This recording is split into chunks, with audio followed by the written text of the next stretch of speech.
wagako abdin kosi motiko amin.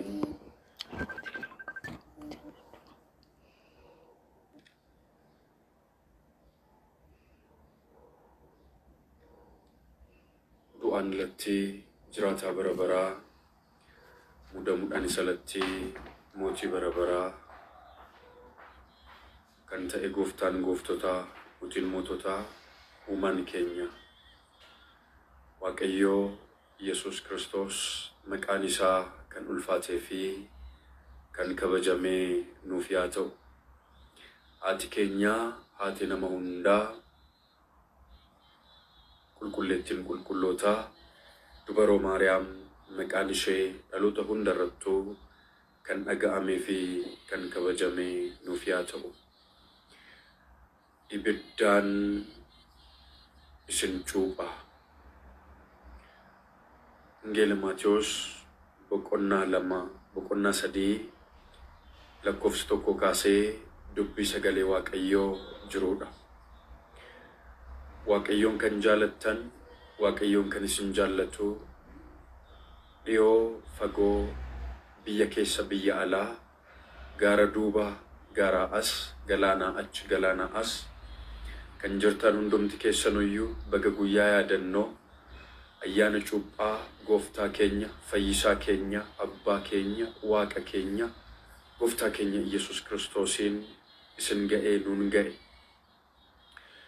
Dubbii sagalee Waaqayyoo gooftaan keenya Yesus Kiristoos yogguu nu gargaare kan barannu ta'a.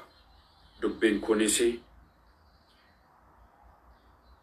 ani bishaan na isin cuuphaa, inni garuu hafuuraa fi ibiddaanii isin cuuphaa jechuudhaan Wangeela Maatiyos boqonnaa 3 lakkoofsa 11 irraa kaasee dubbii sagalee Waaqayyoo jirudha. Mata duree kootiif garuu akka toluu boqonnaa 3 irratti kan argamu lakkoofsa 11ffaa ibiddaan isin cuuphaa kan jedhu kan barannu ta'a. Kan nu barsiisu eenyudha? Kan nu gorfatu eenyudha? Amma sa'aatii kanatti samiif lafti yogguu darbu kan hin darbine dubbii isaa, wanti hunduu yogguu dhaabbatu kan hin dhaabbanne sagalee isaa Waaqayyotu nu barsiisa. Waaqayyo hafuura isaatiin akka nu barsiifatu nan amana.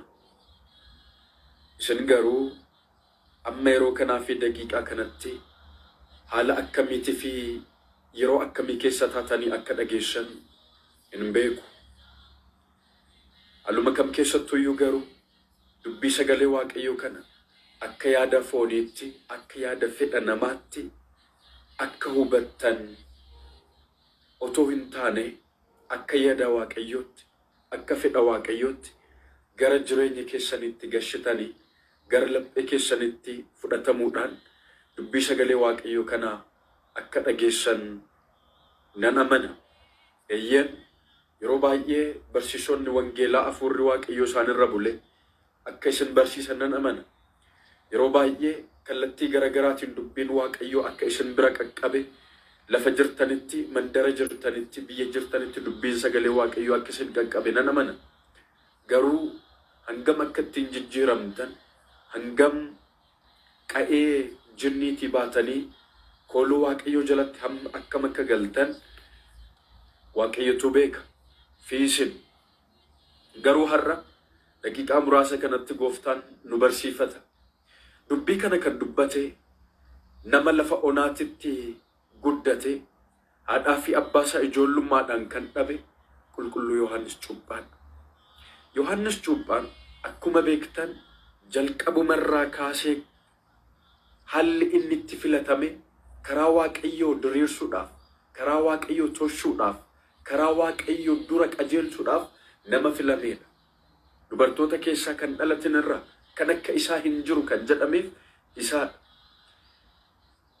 kan dubbateef immoo warra yerootti lapheen isaanii kattaa caala jabaate afaan isaaniitiin malee jireenya isaaniitiin kan waaqayyoof hin bitamne warra saduqootaa warra fariisotaadha. Egaa har'a ibsaan hin jiru haaluma ta'e keessattiin dubbiin waaqayyoo dhaabbachuu hin qabu jechuurraa kan ka'e gara kanatti isiniif dhufe.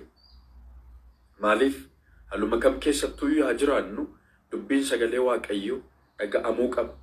Maaliif haalli ni ulfaata, yeroon hin mijatu, qorumsi ni baay'ata, garuu dubbiin sagalee waaqayyoo adda cituu hin qabu. Kanaaf qulqullichi Phaawulos mana hidhaa keessa taa'e yogguu dubbatu maal jedhee dubbiin waaqayyoo garuu hin hidhamu jedhe. Lolaan namoonni dubbii waaqayyoo dhaabuu hin danda'an. Lubbuu baasuudhaan namoonni dubbii waaqayyoo dhaabuu hin danda'an. Jibbaan namoonni dubbii waaqayyoo dhaabuu hin danda'an. Gosaan, gareedhaan, gandaan, lagaan, biyyaan, mootummaadhaan, aangoodhaan, mallaqaan dubbii waaqayyoo dhaabuu hin danda'an. Humnoonni biyya lafaa kamii. Kanaaf dukkanicha isaa hin sodaatinaa. Waaqayyoon wajjin jira. Natti maami waaqayyoon wajjin jira. Waaqayyoon wajjin jira. Waaqayyo gatiin wajjin jiruu fi ni baranna. Kan nu barsiifatu Gooftaan. Egaa dubbii kana keessatti jalqabumarraa kaasee ji'a kanaa jedheetee gala kitaabichi. Kitaabichi boqonnaan sadaffaan kun dubbiin inni dubbatu yogguu dubbistan boqonnaa 3 lakkoofsa 1 kaastan yogguu dubbistanitti ji'a sanatti Yohaannis Cuuphaanii mootummaan waaqayyoo dhiyaatteetti gaabbii galaa jecha gammoojjii Yihuudaa keessatti lallabaa dhufe. Inni raajicha Isaayyaasiin dubbatame sun isa kanaa akka raawwatamaa jiru jechuudhaan ittiin karaa Gooftaa qopheessaa isas qajeelsaa jecha sagaleen lafa onaatii iyyuu dhufee hin jedhu. Ji'a sanaa jechuudhaan eegale. Jiini sun ji'a akkamiiti? Jiini sun maaliidha?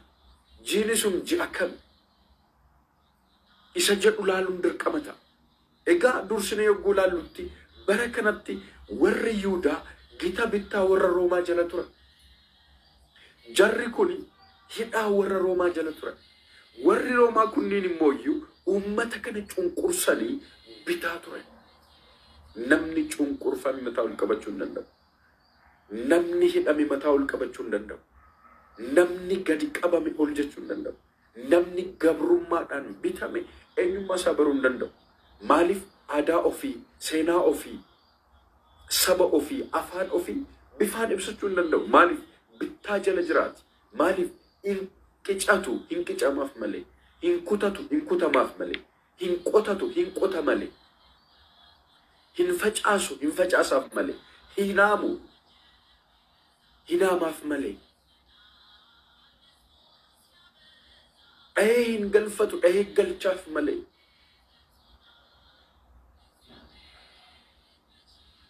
Waan gaarii hin uffatu irraa baatee uffata malee.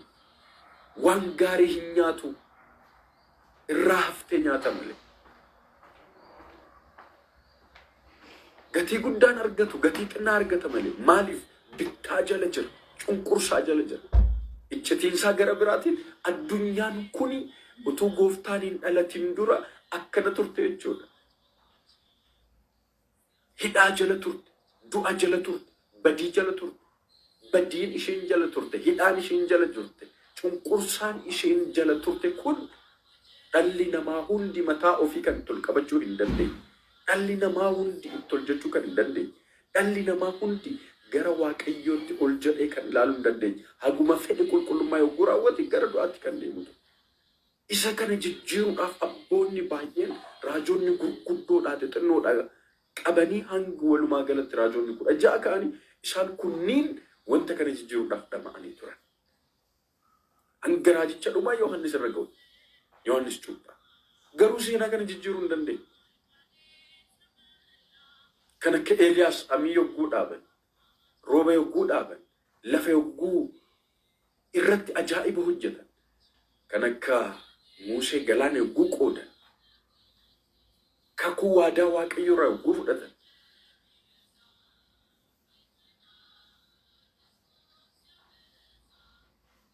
kan akka Yoonaas biyya hamaatti dhaqanii dubbii Waaqayyoo yogguu labsan seenaa kana jijjiiruu hin dandeenye. Kan akka Abrahaam gaarummaa yogguu cimsan, kan akka Daani'eel amantiidhaan yogguu ciman iyyuu garuu seenaa kana addunyaarra jijjiiruu hin dandeenye. Kan akka Heenok deemsa isaanii jireenya isaanii Gooftaa wajjin yogguu godhatan garuu seenaa kana jijjiiruu hin dandeenye. Maaliif seenaa kana jijjiiruu kan danda'u kan amma karaa isaa sirreessaa fi mootummaan Waaqayyoo dhiyaatteetti gaabbii galaa fuuldura isaatti karaa isaa qajeelchaa jedhee kan dubbate Gooftaa gooftotaa mootii moototaa Gooftaa keenya Iyesuus Kiristoos galanni maqaa isaadhaaf yaatu. Galateeffadha. Isaadha kan jijjiiruu danda'u. Isaan alatti eenyutu jijjiiruu hin dandeenye. Ji'a sana kan jedhame inni tokkoffaan kanaadhaaf. Ji'a kana keessatti namni nama wajjin kan itti walitti hin galle, afaan biyya lafaa kan itti wal dadhate, kan itti wal make, wanti akka sanaa ol kan itti cime namni fi daabiloos lola cimaa gidduun kan itti ture. Namni daabiloosiif kan itti garboo, daabiloos dhala namaa hunda bituudhaaf kan itti cime, ilmi namaa garuu harka isaatii ba'uudhaaf kan itti dhamaa ture, bifa kana ture jechuudha. Ji'a sana kanan jedhama. Isiniin hiikaa jira qalbeeffadha. Inni bira namni hundi dugda isaa, karaa isaa, deemsa isaa Waaqayyotti kan garagalche, Waaqayyorraa kan gore, karaa isaa, deemsa isaa, jiruu isaa hunda Waaqayyorraa kan garagalche, galaana cubbuu keessatti cuuphamaa kan jiraate, galaana badii keessatti cuuphamaa kan jiraate, galaana du'aa keessatti cuuphamaa kan jiraate, namni hunduu bifa kanaan kan jiraate. Hamma Gooftaan fannoo kanarratti fannifamee biyya lafaa bilisa baasuudhaaf, biyya lafaa badiirraa cubbuurraa dhiiga isaa asirratti dhangalaasee dhala namaa bilisa baasuudhaaf guyyaa jimaataa sana ga'utti dhala namaa kana keessatti. Kanaaf qabxiin inni taanu sagalaadha. Ji'a sana keessa kan jedhame ammas luboonni mana qulqullummaa kan itti daldalan, kan itti hatan, kan itti saaman, dubbii Waaqayyoo labsuu dhiisanii kan sanyummaatti lakkaa'an, kan gosummaatti lakkaa'an, kan sabni koo saba kee irra caala jedhan, kan aarsaa Waaqayyoo uummanni fidu garaa isaanitti kan oolfatan. Muraasa isaa akkuma bara kana keessatti ilaalaa jiru jechuudha. Muraasa isaa akkuma yeroo kanatti ilaalaa jiru jechuudha. Neetwoorkiin ana bira moo isin bira? Isinitti dhaga'amaan jiru. Isinitti dhaga'amuu keessan galata Waaqayyoo jechuudhaan naaf raggaasiisa. Waaqayyo hunduma keenya wajjin haa ta'u. Kana yeroo sanatti murtiin kan jallate, hiyyeessi kan itti rakkate, haati hiyyeessaa kan itti miidhamte, humna kan qabu qofti murtii dhugaa kan itti argatu.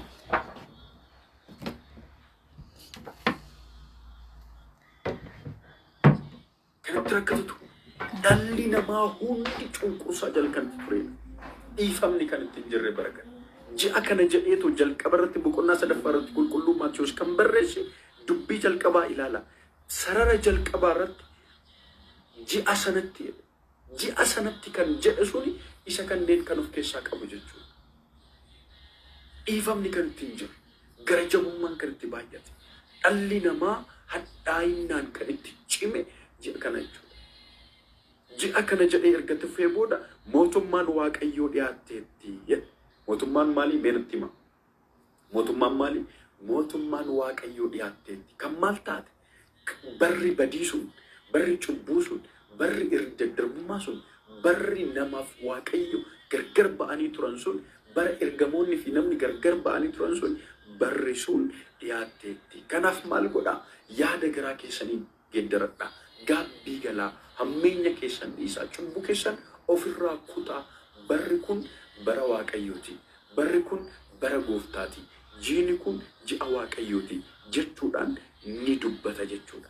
Isaayyaas dubbataa ture sana mootummaa Waaqayyoo jedhee kan inni itti raaje sun raajin itti dubbate sun amma raawwatamaa jira jechuudhaan ittaansee qabxeen inni ka'e karaas qopheessa'e deemsa isaatiis qajeelchaa'e.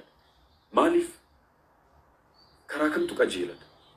Kan dhufu gooftaadha, kan dhufu waaqaadha, kan dhufu Waaqayyoodha, uumaadha. Addunyaawwan digdamman kan uume, addunyaawwan digdammanii fi keessa ishee kan jirtu, addunyaawwan 22 kan uume, uumamu guyyaa torbanii kan uume, guyyaa ja'anii kan uume, hunduma isaa kan tolche inni ni dhufa. Kanaaf maal godha? Karaa isaa qopheessa'e, deemsa isaatis qajeelcha'e, laphee keessan qulqulleessa'e. Isa Daawit jedhe, laphee keessan qulqulleessaa yaa cubbamtoota, yaa gantoota, yaa warra summii baatee deemu.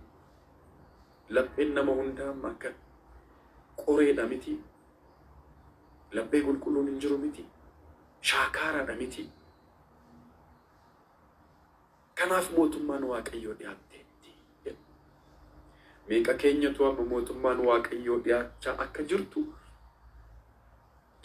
jirtu beekna. Mootummaan Waaqayyoo akka daftee dhiyaatte akkamitti beekna? Mootummaan Waaqayyoo dhiyaachuu ishee akkamitti beekna? Hangam keenyatu qalbeeffanne? Qulqullichi Phaawulos garuu dubbii xumureera. Wanti hin raawwanne maalidha? Ilma isaa Hafuuraa Xiimotewos yogguu gorsu boqonnaa 3 wanti hin raawwanne maaltu jira? Dhaloonni akkuma argitan wal arrabsa, akkuma argitan wal jibba, akkuma argitan wal ajjeesa, akkuma argitan wal irratti ka'a.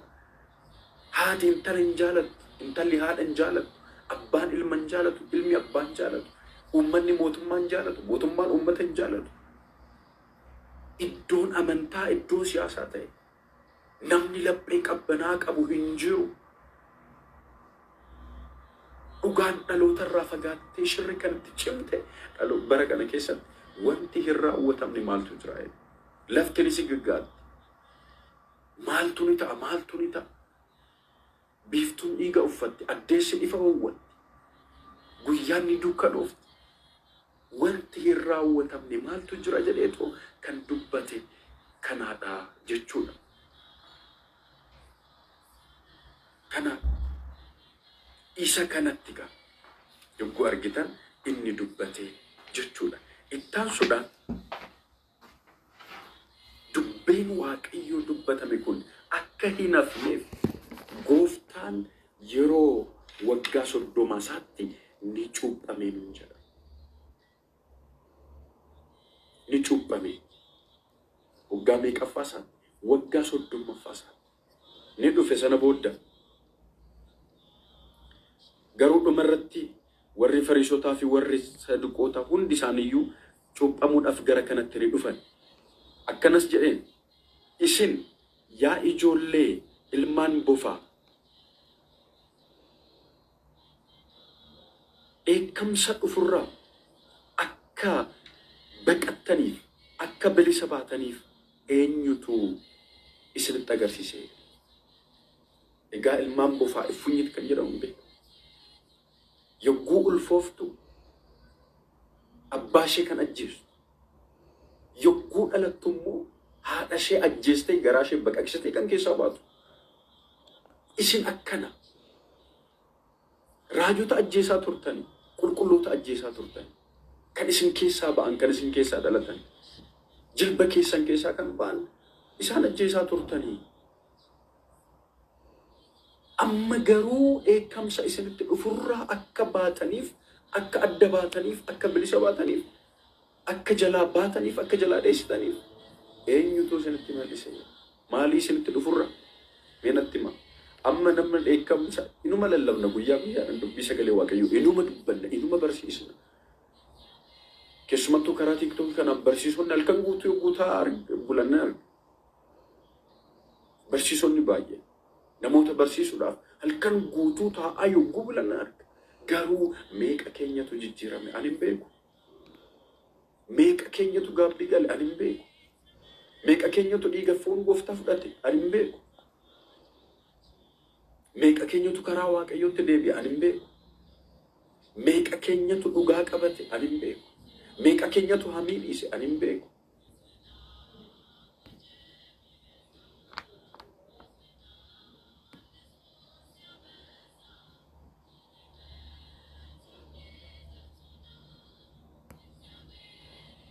Hin beeku.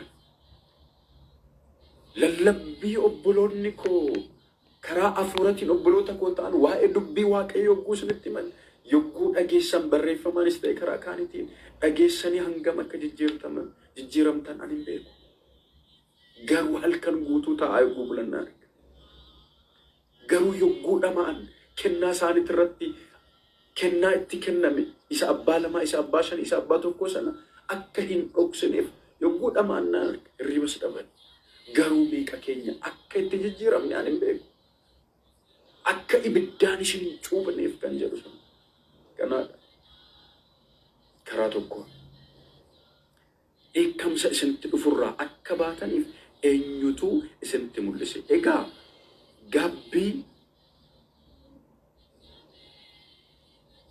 Egaa firii gaabbiidhaaf ta'u raawwadhaa. Firii maaliidhaaf ta'u? Gaabbiidhaaf ta'u. Waan gaabbiidhaan isin geessisu. Waan gaabbii biraan isin ga'u, waan gaabbii biraan isin qaqqabu, egaa kana godhaa. Egaa isa raawwadhaa. Nuun jedha.